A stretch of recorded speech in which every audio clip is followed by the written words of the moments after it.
Hey, hello, welcome back, everyone. We just timed things so perfectly today. I'm so proud of ourselves. So now it's 11 a.m. and I'm going to turn it over to our special guest.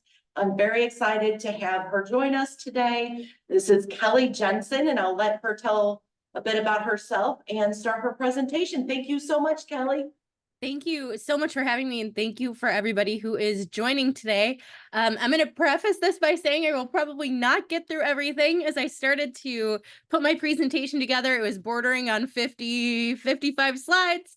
My philosophy is I'd rather you have access to all this information and be able to return to it after the webinar.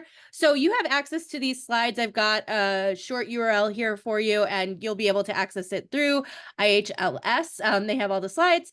And so if I skip through something quickly, either we can talk about it if there's time at the end, or feel free to reach out to me afterward. So that said, let's dive in. The talk today is the changing landscape of book bans and censorship, how to get and stay prepared. And let's see. Okay, so a little bit about me. I'm currently an editor at Book Riot, which is the largest independent book website in North America. I've been there now for 10 years. Prior to that, I worked in several public libraries in Northern Illinois and in Southern Wisconsin. And I am the editor and author of 3 YA anthologies. I was named a 2024 Library Journal Mover and Shaker, Chicagoan of the Year, and Publishers Weekly Person of the Year in 2022 for my censorship work specifically. My contact information is there. Again, feel free to reach out. That's my work email, so you can share it, you can pass it along, and I will do my best to get back to you as quickly as possible. So the meat and potatoes of today. 4 big buckets of information. I'm going to talk first about book bans in the state of Illinois, since that's most pressing to us, followed by some nationwide trends and concerns, how to prepare for and address censorship in 2024. Some of this is going to be more relevant to your libraries than others, and then for some data that should be encouraging and empowering for you as librarians. As we know, book bans and censorship are not about the books. The books are a convenient tool. Instead, it's about the ideas and the people that these books represent. And I know we all know this, but it always bears repeating because sometimes it can get easy to be caught up in the title specifically, rather than looking at the bigger picture of what all this actually means and represents. So first, we'll hit book bans and look specifically in the state of Illinois and what's going on here, starting with the summer of 2021. If you could take yourself back there, kind of remember what was going on at that time. That was when book bans in this current wave started to escalate. I personally had begun to track them because I was seeing more than like 3 or 4 stories a week. And I realized that there wasn't sort of a central hub collecting these stories and talking about what was going on. I started to do that and then started to hear more and more stories from librarians, including in Illinois, of an increase in harassment. So, harassment, as much as we don't want to admit or talk about, is a thing that happens in libraries. You've probably experienced it yourself or know somebody who has. And for the most part, it's just part of a public service job. Shouldn't have to be, but it is. You come to expect it. But this was a different kind of harassment. There was a group in the Chicagoland area, which is where I'm at, that was going around to all of these big public libraries, and they were specifically looking for It's Perfectly Normal by Roby Harris, a puberty book that's generally in the juvenile section because it's for readers 7 to 10, 7 to 11 years old. They were grabbing the book off the shelf and confronting whatever librarian they could find and asking them why they had such filth in the library. Now, they were not only doing this in person, they were recording it and they were posting it to all of their social medias, this way to gain attraction and gain attention rather for what they were doing and to try to court support for getting rid of books like this. As it turns out, Illinois was kind of a microcosm of this nationwide movement. A lot of the fear and anger and anxiety that was already high because of COVID was really growing among library workers and in libraries more broadly.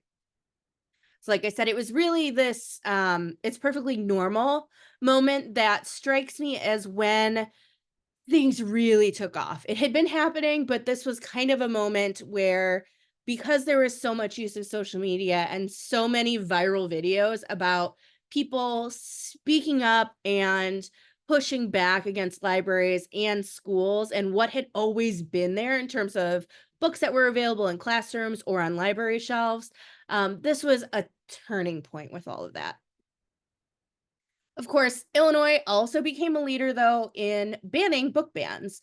Last year, we were the first state to pass an anti-book ban legislation, which gives access to a pool of money tied to having the Library Bill of Rights in collection development policies.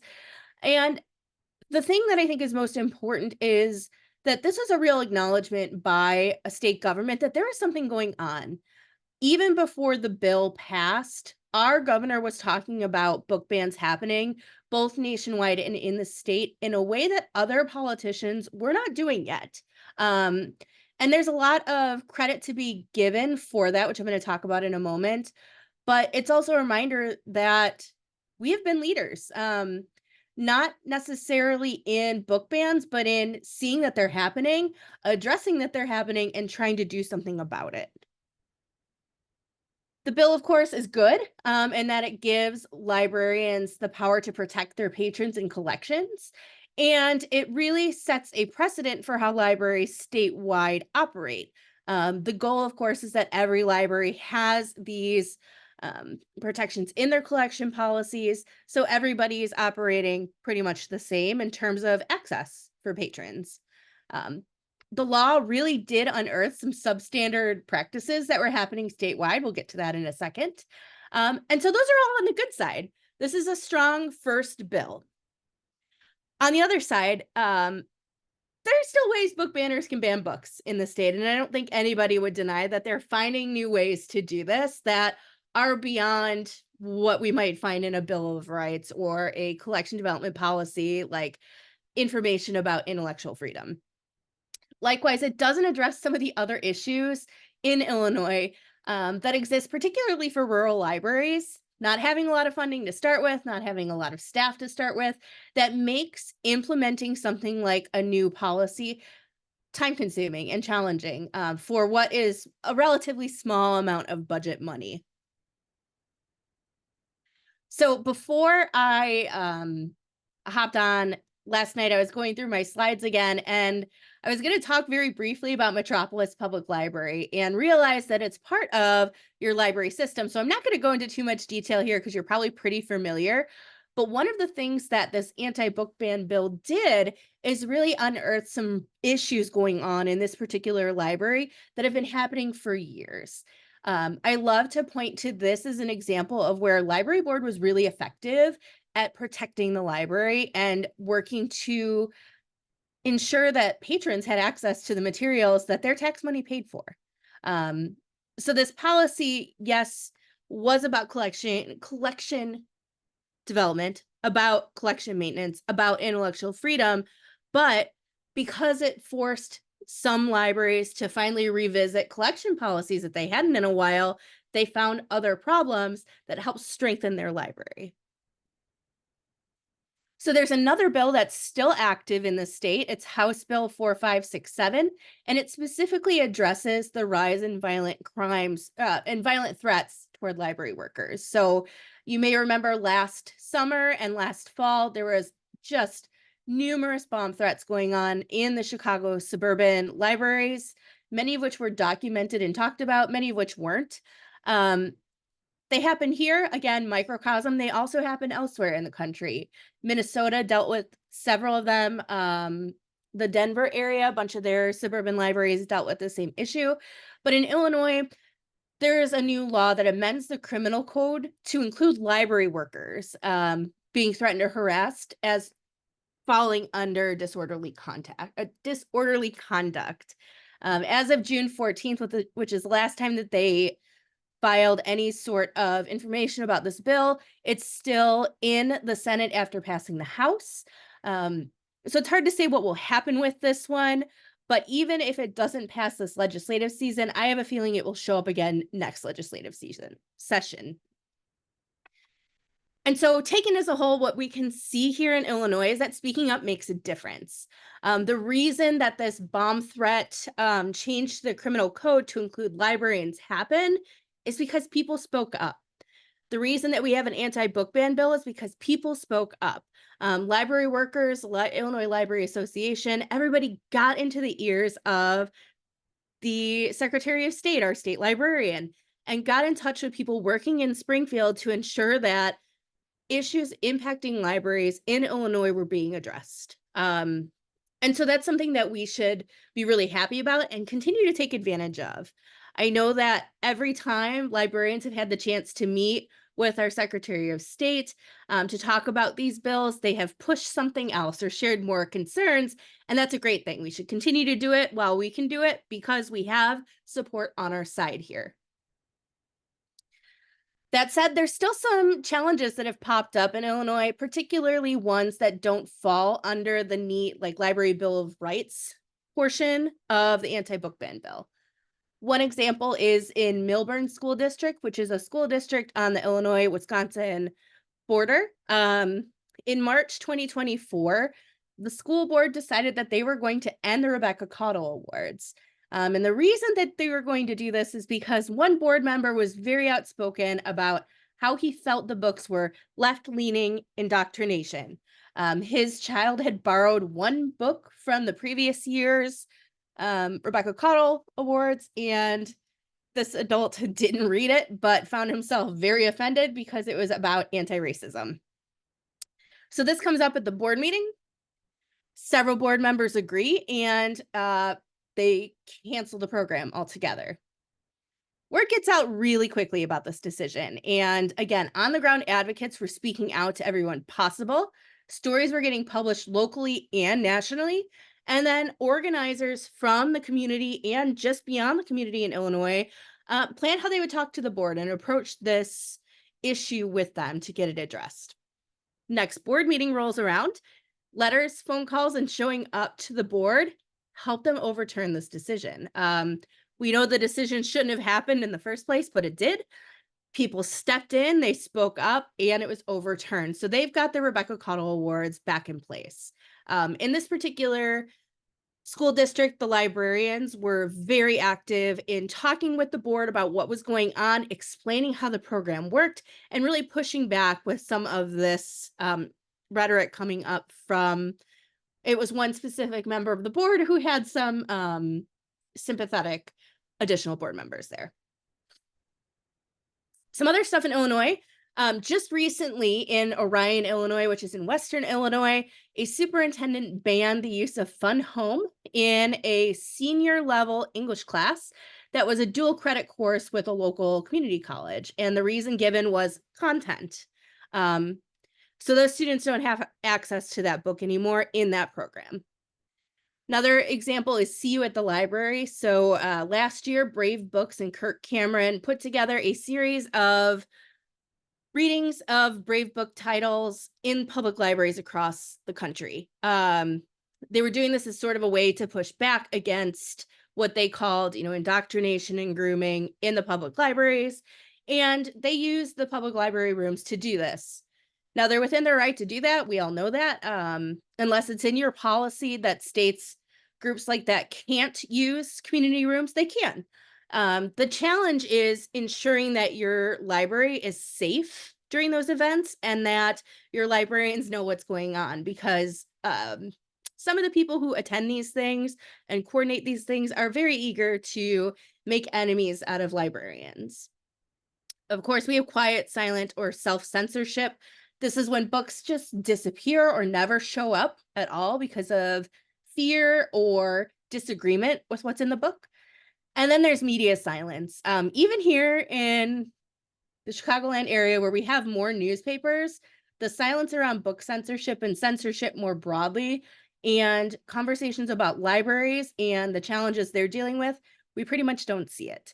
And that's really unfortunate because it hides so much of what is really happening that we deserve to know as, library workers and advocates, but also community members deserve to know.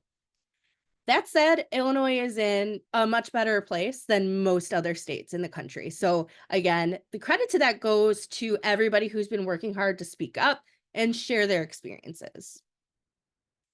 But of course, we still deal with social media harassment. Shannon Adcock is the president of Awake Illinois, which is one of the anti-library groups. They're anti-everything, really, in the suburbs. And one of the things that she's been on recently is that Downers Grove Library was hosting a after-hours Pride kickoff party, and how dare they do that? That's wrong.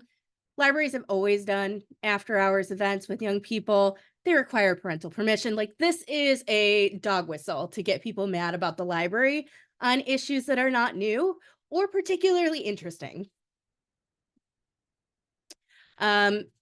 And then I just wanted to end this Illinois section by pointing out that people are paying attention. The Southern Poverty Law Center highlighted 39 hate and anti-government groups in Illinois across the state.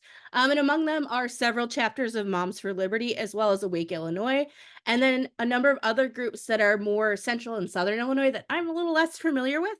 But I encourage you to poke through and see if any of them are familiar to you. So we got Illinois, we're feeling pretty good. Let's take a look at some of the censorship trends happening nationwide. Our neighbors, and we're talking all of our neighbors, are not as lucky as we are. In Wisconsin, they had the second highest number of book bans in 2023.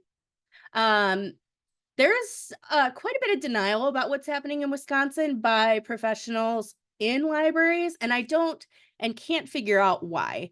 Because it's not just about the number of book bans. There have been a number of really disturbing censorship trends happening at public libraries statewide there. Iowa has their Don't Say Gay bill currently on hold, but despite the fact that that law is on hold, they've still banned over 3,000 books in the last year. Indiana has a bill that forces removal of so-called obscene books from schools. Missouri is consistently ranked in the top for book bans. Kentucky bans books in schools that, again, deemed inappropriate. They have continued to introduce anti-library bills since 2021. There's always a slate of them that go through the legislative season. And then Michigan has been particularly hard hit when it comes to their public libraries. There's a story that came up this week from, I think it's Alpine Public Library in Michigan, and they just decided not to ban, I believe it was Crank from the public library. And the reason wasn't necessarily because they agreed with the book staying there, but because they couldn't find enough evidence why it shouldn't stay there. It was a very bizarre flipping of like what the purpose of the library was. In 2024, Idaho passed a bill that allows parents to file complaints about books that they deem as inappropriate in public or school libraries. When they file these complaints, then the library has to move those books somewhere that they are not accessible to young people. And if they don't do so within 60 days, those parents can sue the libraries. So library budgets are on the line based on whatever parents deem obscene or not obscene in books on shelves there. Utah has a provision in their law now that if a book has been banned in 3 school districts, it's banned in all school districts statewide. The state's going to have a list of these books starting in August. So they're going to have a literal hit list of books that cannot be in any school library in the state. And then there are several states that also had really concerning bills come up this legislative season, but didn't pass. Among them, New Hampshire and West Virginia. Some other things going on nationwide. Alabama has tied their state funding to the removal of books deemed inappropriate in public libraries. Their governor has decided, a whole swath of books are inappropriate. Libraries have to certify they don't have them in order to get access to state funding.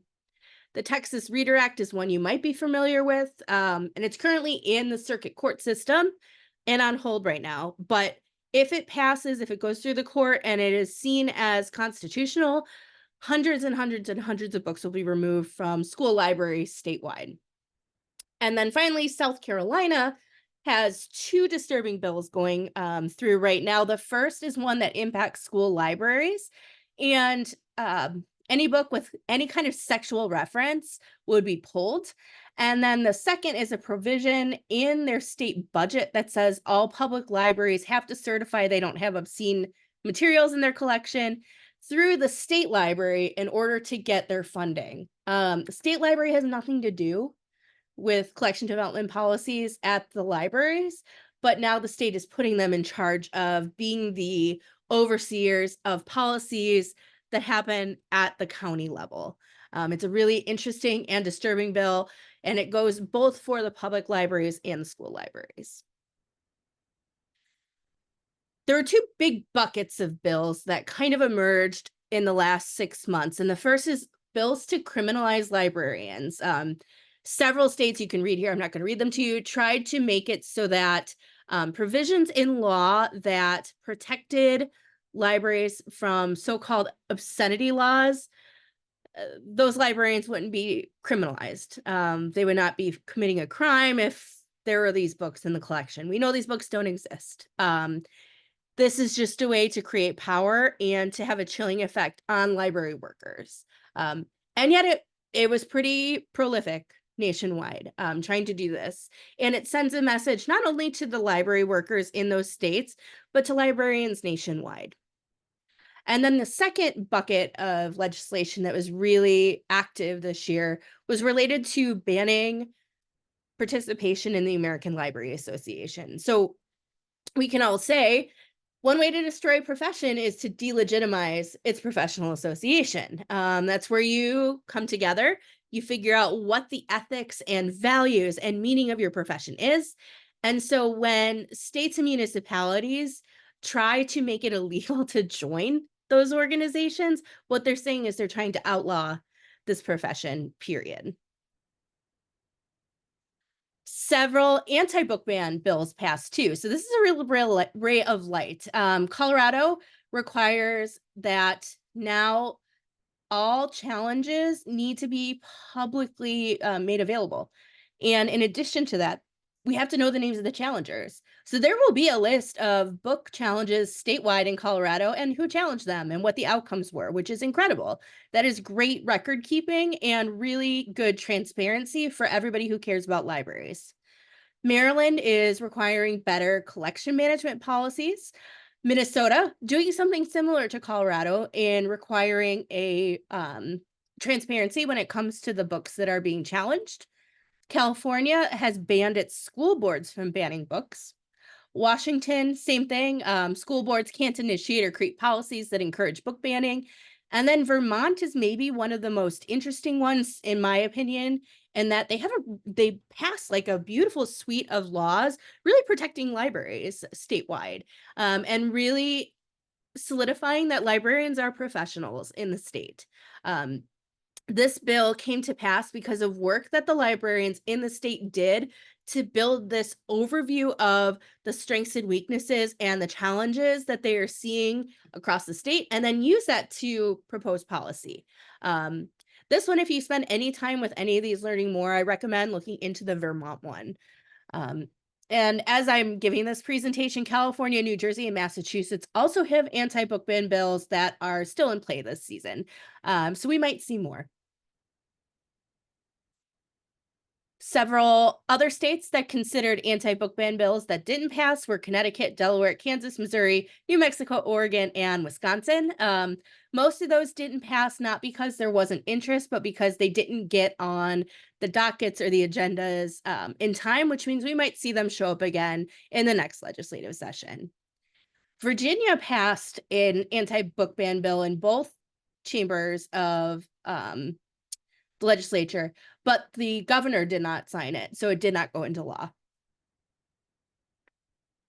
So looking at Wisconsin, I said I was going to come back to Wisconsin. I'm coming back to Wisconsin, and it's such an interesting example, an interesting way to think about book bans right now. Why are there dueling bills? The answer is because this is all made up. This is all a conspiracy-driven theory about what is in the books and what it means to protect children, what it means to have parental rights. When you look at these two headlines that are written just a couple weeks apart, we've got the Democrats trying to create a law to ban book bans. And then we have the GOP creating a law that children lose their privacy to anything that they might want to read or borrow in the library.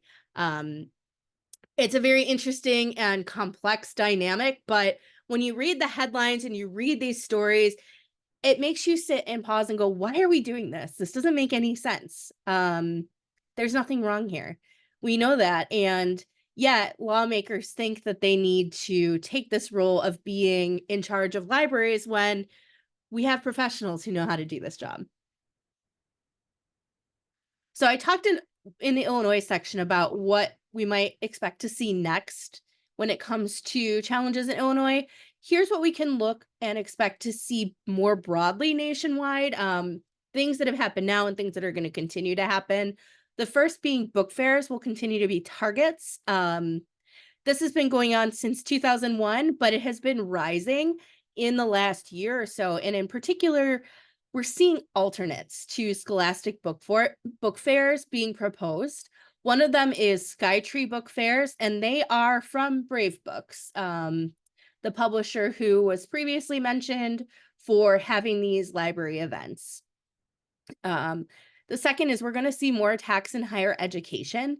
It's been happening, but it's going to escalate, and I think it's going to particularly escalate with community colleges. If we look at the example in Orion, Illinois, that challenge happened in a dual credit course. So a course that was for high school students to get college credit. And I think we're going to see more of that popping up as these parental rights activists, these book banners are looking for ways to exert power. And they're going to see these relationships that are long-lasting relationships that are not new relationships and think that there's something going on there that is not going on there. And then dissolution by boards themselves, where boards might not be able to ban books, they could do things that make it difficult to buy materials or host programs. St. Charles Public Library in Missouri is a really interesting and frustrating example of this. They banned an adult book that was in the adult section of the library back in October or November of last year. And after they did that, a few months later, April of this year, April or May, I'm trying to remember which one, April, May this year, announced that they were going to have to close 3 branches of their library. The reason that they had to close the 3 branches of the library was not because of any particular reason out of their purview. It was because more people were using digital materials and they didn't budget correctly. People fought back, as you can imagine. They were fighting back about the book ban. And then when they got the surprise, we're going to close 3 libraries news, they showed up, they were in those seats, and they were asking good questions. The reality is that board failed to serve that library by creating a budget that accounts for how users are actually using the library. The latest news on that one, which came out, I think, this week, is that they're no longer closing those branches. If anything, this is a good example of how boards are failing to do their job. Few other things, we talked about the See You at the Library event. Programming and book displays continue to be challenged. Enid Public Library in Oklahoma has been up and down with their pride displays and what is and isn't deemed appropriate. That has been ongoing for several years. And they aren't the only ones either. We're going to see movement between institutions because, as we know, what happens at the schools doesn't just stay there. It goes to the public libraries as well, and vice versa. In Escambia County, Florida, this week, the public library just received complaints about a couple of books. It's Perfectly Normal was one of them, and I can't remember the other one. It's a children's sex ed book that were in the public library in the juvenile section where they belong. The same woman who created chaos at Escambia County schools and thus helped the schools get sued over the way that they were banning books created this situation in the public library. Those books were moved to a different section in the library. And so I suspect that we're going to see something pop up there. But it is an example of what we see. The banners don't stop at the schools. They come to the public libraries. And that is one of those examples that is really chilling. Finally, we're going to see more groups and resources about books that are done by non-professionals. So we've seen Moms for Liberty in their book looks. We've seen Laverna in the library, Mary in the library, Utah Parents United. Those are all kind of the same thing, creating and using rated books. And these are websites that, as you might suspect, rate books. They do it on profanity counts. They do it on what they claim are obscene scenes in the books. Create these templates, create these talking points so that people can copy paste those in their challenge forms.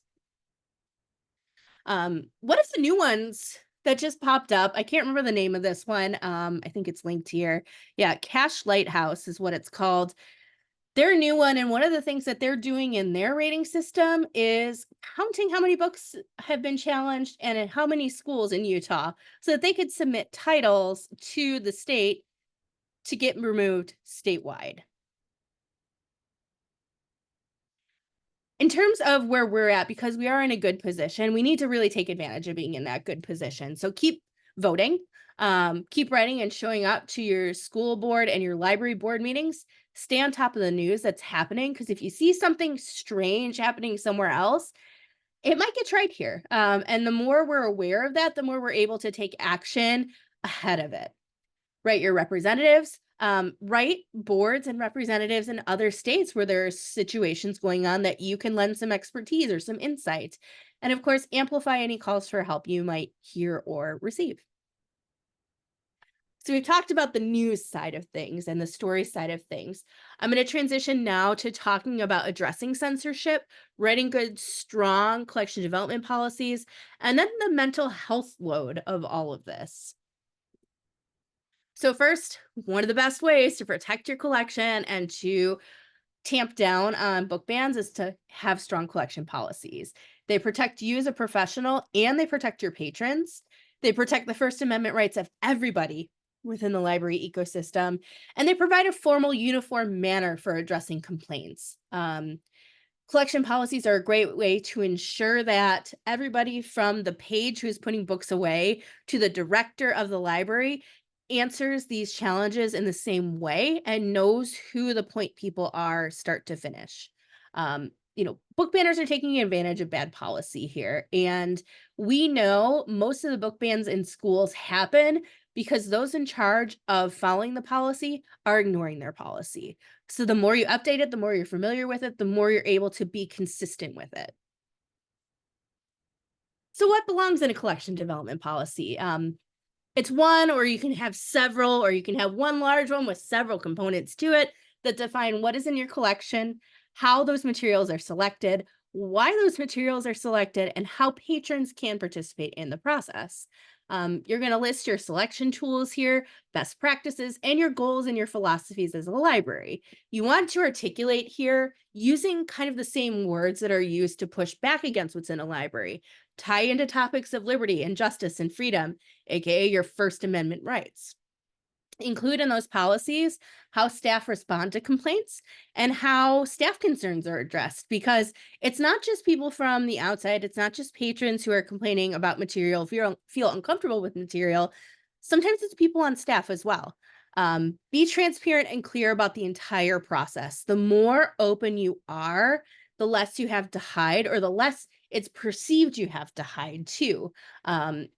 Think to that tweet I shared from Shannon Adcock, where she is making up a conspiracy theory about an after hours event. You don't want to be in the position that can happen. Certainly it still will. Bad actors are going to act bad, but the more you have this information readily available and open, the less reason you have to respond to it or defend yourself, because it's there. Anybody who actually cares can go read it. ALA has a great template to start your collection development policy, but customize it to your particular library. Here's an example of really bad policy. Elkhorn Area School District, which is just over the Illinois border, had one parent complain about 444 books last year, and this was in November. Once she submitted the challenges to 444 books, most of them copy-paste from Booklooks, Moms for Liberty's website. Every single book had to be pulled from the shelves, and that's because they have very bad policy.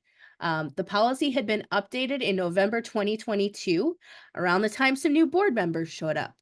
And the policy changed in that anytime there was a challenge, those books had to be removed. And the principal of the building was the one who would decide whether or not they stayed on shelf. So one parent copy pasting complaints, 444 books in the district went to the principal's office. And that is because of policy. Bad policy allows people like Bruce Friedman, the most prolific book banner in the United States out of Clay County, Florida, to do this. This is what his challenge form looks like. He has over here copy pasted page things from book looks. His might come from Rated Books because he is president of No Left Turn in Education in that county in Florida. His reasons. What is your interest or reason for this request? Protect children. What do you believe might happen to a student using this material? Damage souls. This is useless, but bad policy would allow this to be enough to get the book pulled. You want to make your book banners work. They have the right to petition, and that's in the First Amendment. They have the right to petition and challenge books, and we want to allow them to exercise that right. However, they should not be able to do it as easily as they are. Among the things you want to include in your policy to make them work is that they articulate that they understand the purpose of the library, that they have to do their own work and they can't just plagiarize, because what they are doing is going to booklooks.org, finding the book. Okay, it's rated 4 out of 5. That means it's inappropriate. I'm going to copy paste this. And that's how I'm sending my challenge inward. No, they have to do their own work here. They have to have read the book. They have to explain in their own words why it's inappropriate. Limit how many challenges a patron can have at a time, and set a time limit on when that book can be challenged again. It might be smart to do something like 5 years, because that gives time for a board turnover. If a book, for example, is kept on shelf, but it was very close, in 5 years, your board might look very different. And if the book is challenged again, there might be a different outcome to it, a stronger support for it. Don't not allow challenges, but be smart about how patrons are able to initiate the process. Another thing that is really helpful is to eliminate the financial burden of book challenges. You might not know off the top of your head, you might not even be able to get an accurate number, but you can make an estimate. How much time is going to be spent reading the book? How much time is going to be spent in committee meetings? How much time to get the book? Lay that all out there and give an idea of how each book challenge costs in terms of money.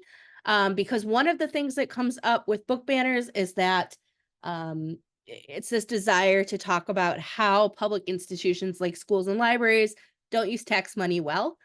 Turn it right back around. Use the same language and logic to talk about how much it costs to do these kinds of processes.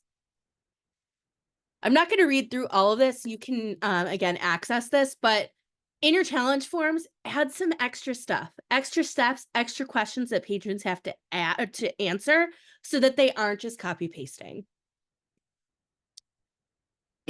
Excuse me. Some additional considerations in your collection development policy in 2024. How do you use stickers on materials? We know this is a long time debate. Stickers can be helpful in some ways. They can also be very stigmatizing in other ways. How are you using them in your collection if you're using them? Lay that out. Again, we talked about book displays earlier being something that get challenged. Talk about how you make decisions on book displays. Who's in charge of that? What kind of resources do you use for it? How do you tie them into celebrations, cultural celebrations, community celebrations? Lay that all out. Talk about the review sources that you use and which ones you don't. So for example, really good one, and one that comes up that people ask a lot about, is Common Sense Media. Can be very, very helpful in reader's advisory. It's not a collection development tool. Those are two very different things in the library, and articulating that in your collection policy is important, not just for patrons, but also for your staff. That they can use it to help a parent who's looking for a particular type of book, but they want one that doesn't have a lot of profanity in it, or any number of other things. use that tool for that. But that's not your tool for deciding whether to acquire something or get rid of something in the collection. And then articulate two different sections in the library. It sounds so basic, but at least one library has debated getting rid of their young adult section because it's too confusing. They don't understand the types of books that go in there. They don't understand who the audience is. That's coming from the board. Of course, the teen librarian knows exactly what those books are. But lay that out in your collection development policy to make it clear. Young adult books are going to be books for those from 12 to 18. There may be, heavy themes in them. I don't know how you want to articulate that exactly. If you want to articulate it that exactly, but you can. Making clear, like you've got in your policies exactly what this is, and any patron who is confused has something to turn to understand it. Again, I'm not going to go into detail here because it would take too long, but I have included what I think is a really great collection development policy sample from Irving Public Library down in Texas. They were dealing with book challenges before the current wave. Theirs really started in 2020, lots and lots in 2021. They never banned a book. And the reason is they had an incredibly strong collection development policy. Everybody on the library board was familiar with it. Everybody in the city was familiar with it because some of their challengers were going to the city council to complain. Well, the city council knew what their collection development policy was as well, so they weren't buying into it. Again, you can look through it, but it outlines the purpose of a library, why they collect the things they do. They talk about the different sections of the library. They talk about how they respond to these things. They talk about how they weed things, what they do when they get rid of materials that have been weeded. And then they have a nice policy as well on reconsideration of materials. So your challenge policy, talking about who can challenge, what the limitations are, and then what the process is, who's in charge, who makes decisions, who can decisions be appealed to. While challenge is underway, make sure you're familiar with the material. Take work time to do it. It's part of your job, not something you should be taking home. And I know that that is so hard to do, especially when you're in a really busy library. You have one or two staff people who are doing everything. This challenge is a taxpayer cost. It's not a personal cost to you. So just flip that thinking if you can and recognize how important it is to do the work at work. Find your supports. You want to address each bullet point in a challenge with evidence, and that comes from reading the book, comes from finding reviews, and examples and samples from the book in question. You don't always have to do this yourself. Most of the time you don't. Your colleagues might have resources. You could pull from Book Resumes, which is a project between ALA and SLJ, School Library Journal. Not as robust yet as it will likely be, but that's another, excuse me, another resource. And also be conscious of who you cite when you're addressing these challenge points. Booklist is an awesome collection development tool. We all know that, but book banners hate it because it's part of the ALA. So they're going to just discredit it simply because of that association. And then finally, decide on your media approach. Are you going to tell local media or national media what's going on? Or are you not going to? There's not a right answer here. There's a lot of things to take into account when you make that decision, but it is a decision you have to make. One of the questions I get when I talk about collection management policies is, I'm not in management, what can I do? And that's a great question.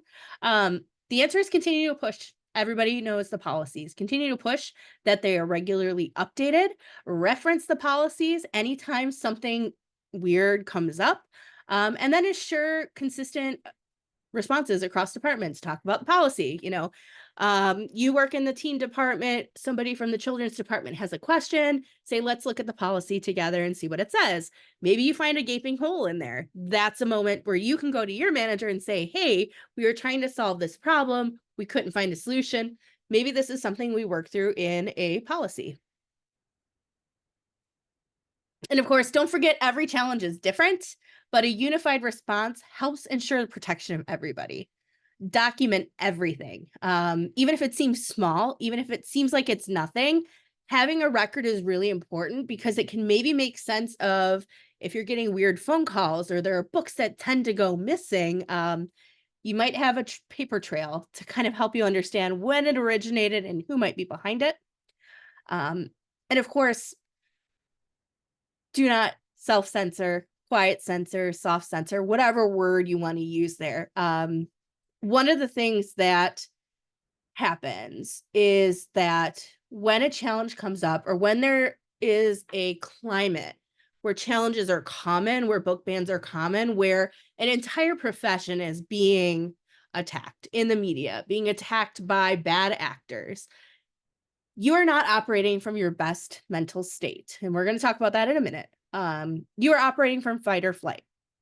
And when you do that, you are making decisions that in your normal, like everyday, normal brain space would not make. So it can be easy to make the easy choice because it feels right in that moment. And it's because you're operating from this fight or flight response. Most of the time, nothing requires an immediate response or an immediate decision. And maybe what you need to do is step away for the day or step away for a while and then return and you realize that you are going to make a different decision in that moment. I just wrote about this week Midwest Tapes and Hoopla are adding a new rating system into their content. So their materials they provide to the libraries. They offer no information about how they created this system, what the system really means. Like, it's very strange. And if you are a subscriber and use them as a vendor, you may have even missed the email that this was happening because they have a very innocuous subject line with it. So I talked about this on Twitter/X, and a librarian actually said to me, well, sometimes you just say you don't have the budget to buy the thing. And that was such a chilling moment because that is censorship. And not only is it censorship, but it's like promotion of censorship. And there's a difference between you legit don't have a budget for a thing and you're just going to say you don't have a budget for the thing. One is censorship, one is not. And so, I really encourage you to sit with those knee jerk responses and see if you respond differently when you're in a better headspace. All right, so let's talk about that better headspace. We have to talk about mental health and trauma in libraries. This comes from a toxic workplace and from a toxic culture when it comes to these workspaces. And this lack of support leads to real issues of burnout. It leads to issues of just not having compassion, so compassion fatigue. And it really burns people out.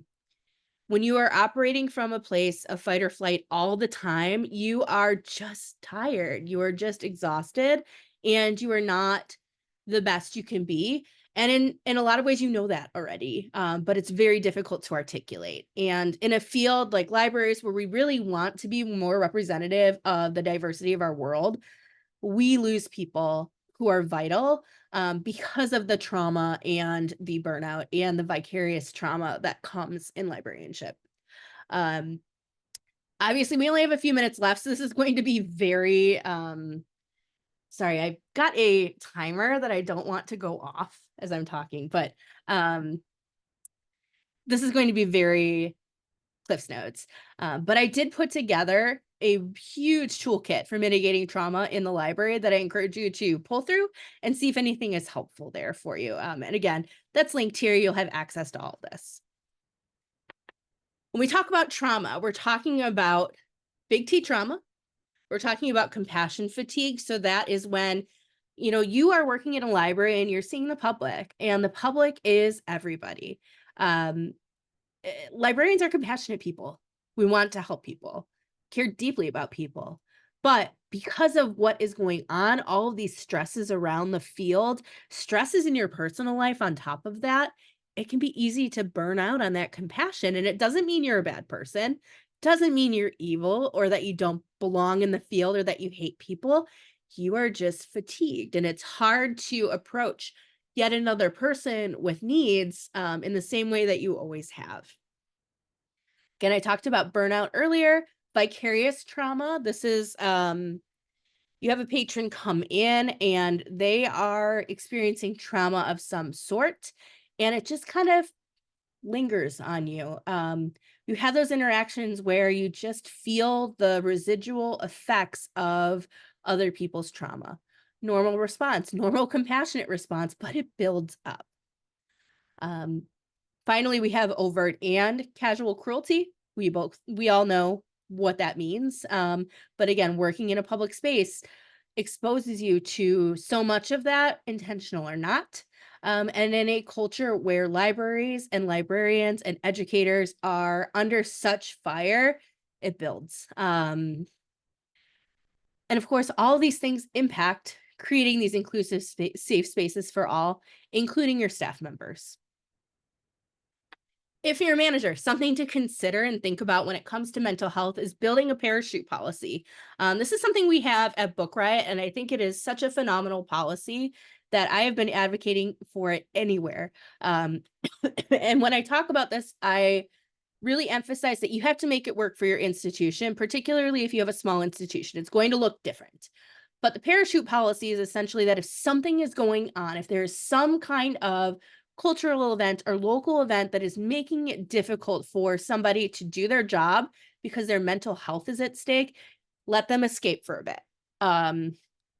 We talk about, for example, if there is a court case that is going to impact our Black colleagues in a very specific way, we give them the parachute and say, if you need to take the day off, please do. Tell us what we can cover for you so you can take care of yourself. In the library, this might look like somebody is on the desk who has been dealing with book challenges, and that patron who loves to complain about books comes in.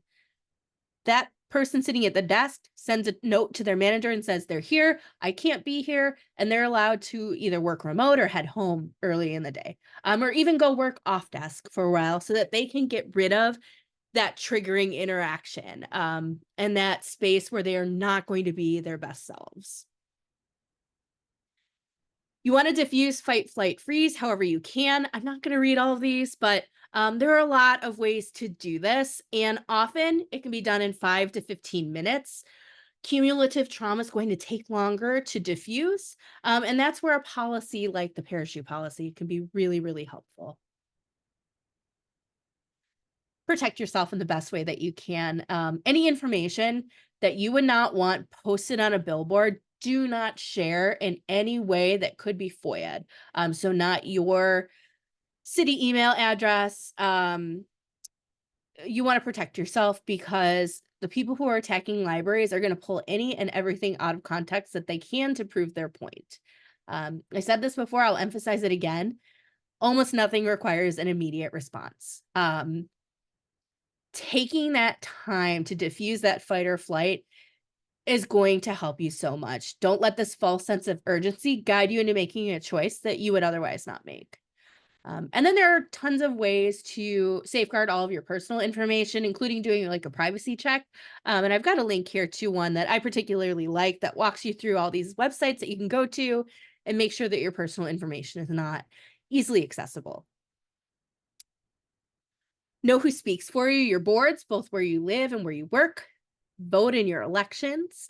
Know who your representatives are. In Illinois, I think our representatives' information is pretty easy to find.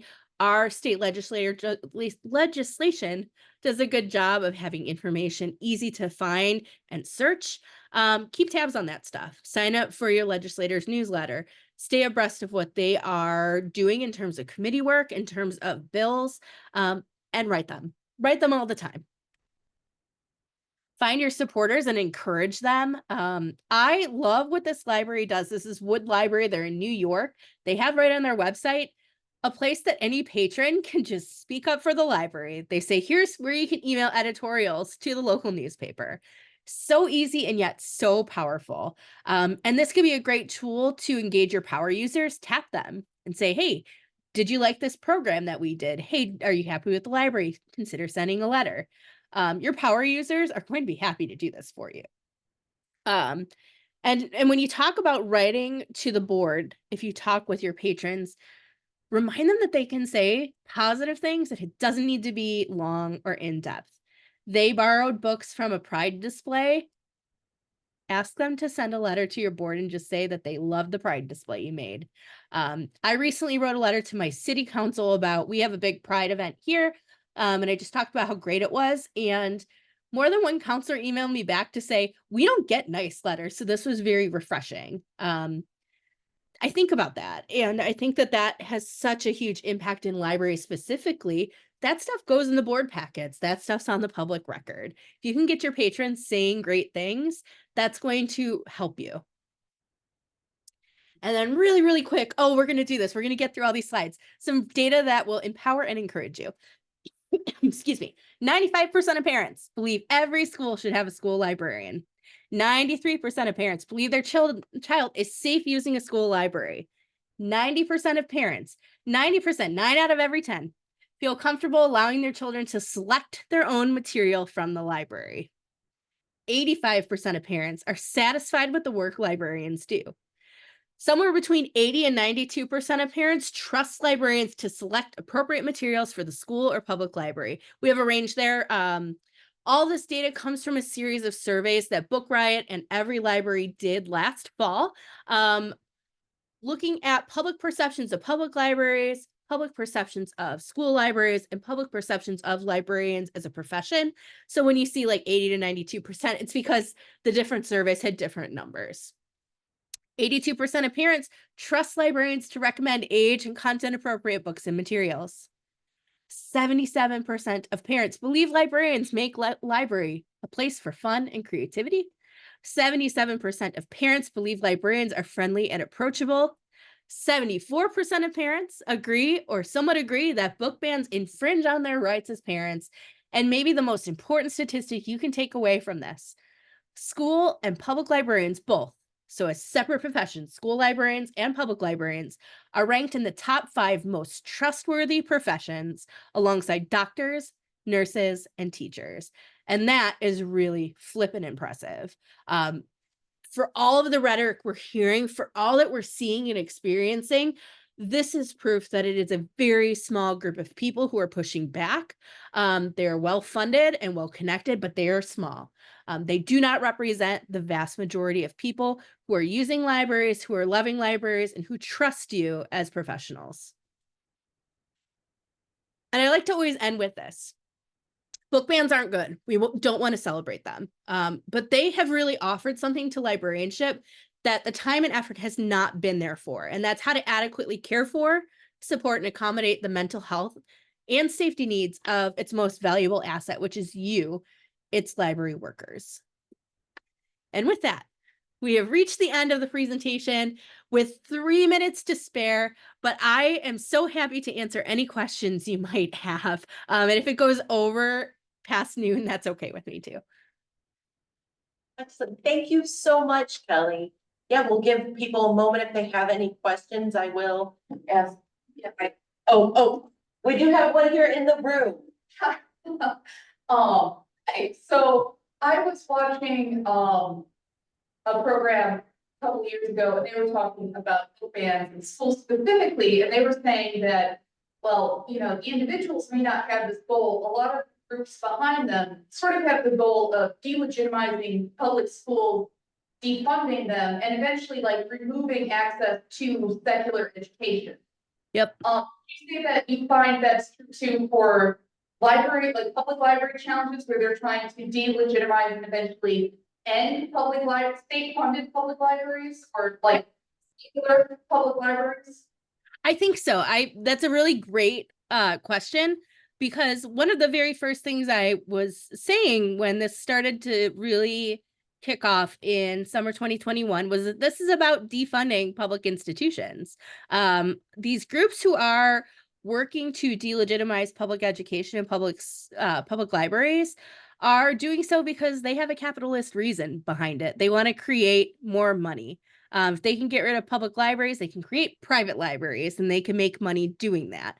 I can't remember what state it was in. It was either Louisiana or Mississippi or Arkansas. It was one of those, not Arkansas, Alabama. It was one of those where there was a church pastor saying, we should create all of these religious libraries instead of the public libraries. And it's like, so you're creating the thing that already exists, but like doing it with what? And it's all part of this larger attack of just like getting rid of public goods. And so that's part of why we see so much overlap between what happens in the schools bleeding over into the public libraries. Like it's just another tentacle on this octopus that just keeps, reaching as far as it can. Thank you. Leah, did any questions come in on the chat? We just have lots of comments that this is wonderful and thank you for being here today. Oh, it's somebody in the chat, correct? It's Orion, unlike Orion. Oh, okay. Good to know. Thank you. And I see in there, I think Alpena. Yeah, I think it's Alpena Public Library in Michigan. Kayla, I hope you've got another question. It's like, feel tired about it. So I censorship. Sometimes when I am buying books, particularly for like the juvenile collection and the young adult collection, I do have a set amount of books that I think, okay, I'm gonna spend this on LGBT material because we need more. If it comes to a choice between a book that has a blatant cover and one that's more subtle, sometimes I will choose the more subtle one because I think about the person who's checking it out, how they may not be ready to announce to the world that they have an interest in this. Would you still consider that self-censorship or? No, I think that is collection development. Like that is being a professional and thinking about who your patrons are. And there has been so much good discussion about this very topic in the book community and in the queer community, because there are young people who live in homes where it would not be okay for them to come home with a book that has a cover that may advertise something that they don't want their parents to know. And so when you do something like that, you are using your brain. You are using knowledge of your patrons, and that's not censorship. That's being a thoughtful professional. Thank you, Kelly. We are just a minute or two past noon, so I think we're good to wrap that up and let you go. Thank you again for everybody who attended. We will make this presentation and the slides available. And I just want to thank you again, Kelly, for presenting to us this morning. It was very informative. Yeah, and thank you for having me, and thank you to everybody who showed up. I always say, if you show up to something like this, you're already doing so much good work, just learning what's going on, and you're able to take that back to your libraries and pass along, even if it's one thing you pass along, that is going to do so much good. Thank you. Thank you. And everyone, we will see you next month for our regularly scheduled programming, where our presentation will be Pat Berg from the Illinois State Library discussing commonly asked IPLAR questions, Illinois Public Library Annual Report. And then our Members Matter meeting, and that will be in person at the Harrisburg Public Library. So if you're able to join us in person, we always look to see you. Either way, we'll see you next month. Have a great day.